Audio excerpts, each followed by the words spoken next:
Welcome back to CognitionChunks. Yellowstone Day 5 Part 2.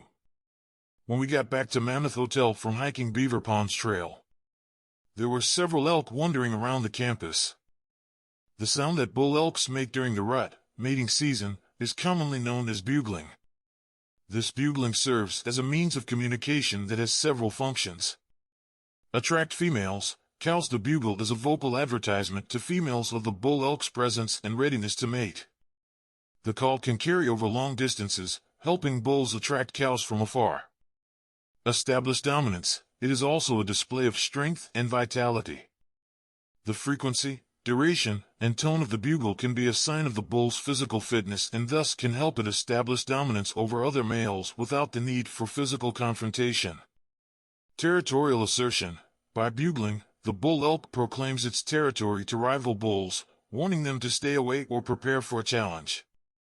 The sound of the bugle itself is quite distinctive and can vary among individual bulls, but it typically follows a pattern that starts with a deep, resonant tone that ascends into a series of high-pitched notes and often ends in a series of grunts.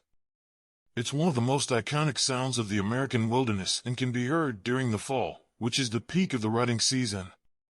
The physiological mechanism of bugling involves the passage of air from the lungs through the larynx and into a specially adapted, elongated vocal tract that helps amplify the sound and give it its unique quality. The elk's anatomy allows for the creation of a wide range of frequencies, producing a haunting and powerful call that resonates through forested areas where elks are typically found.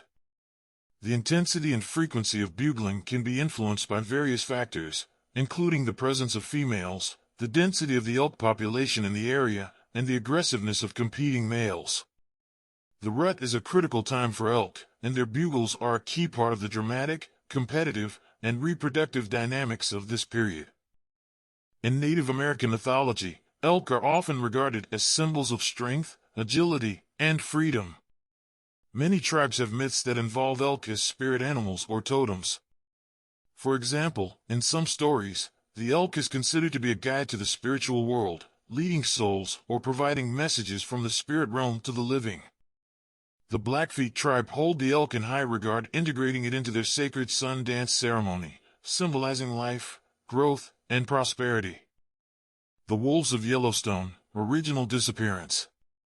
Early history. Wolves were originally inhabitants of Yellowstone National Park when it was established in 1872. Extermination. Due to predator control measures and the belief that they posed a threat to game species and livestock, wolves were exterminated from the park. The last wolves were killed in Yellowstone in 1926. Reintroduction efforts. Initiation. By the 1940s, attitudes towards predators began to change, but it wasn't until the Endangered Species Act of 1973 that wolves gained federal protection. Wolf reintroduction in 1995 to 1996. After years of scientific study and public debate, 31 gray wolves from Canada were reintroduced into Yellowstone in 1995 and 1996. Location. They were released in the Lamar Valley, an area rich in prey like elk. Ecological impact. Trophic cascades. Predation on elk. Wolves primarily prey on elk in the region, leading to a reduction in elk numbers. Vegetation recovery. This, in turn, led to the recovery of willow, aspen, and cottonwood, as these plants were previously overgrazed by elk. Biodiversity enhancement. The recovery of vegetation has had a cascading effect on the entire ecosystem, benefiting various other species. Social structure and behavior. Pack dynamics. Wolves live in complex social structures called packs, which usually consist of an alpha male and female, their offspring, and other subordinate wolves. Territoriality. Different wolf packs have distinct territories that they defend from other packs. Current status. Population. As of the latest data, the wolf population in the greater Yellowstone ecosystem is stable, with estimates ranging between 300 to 400 individuals spread across multiple packs.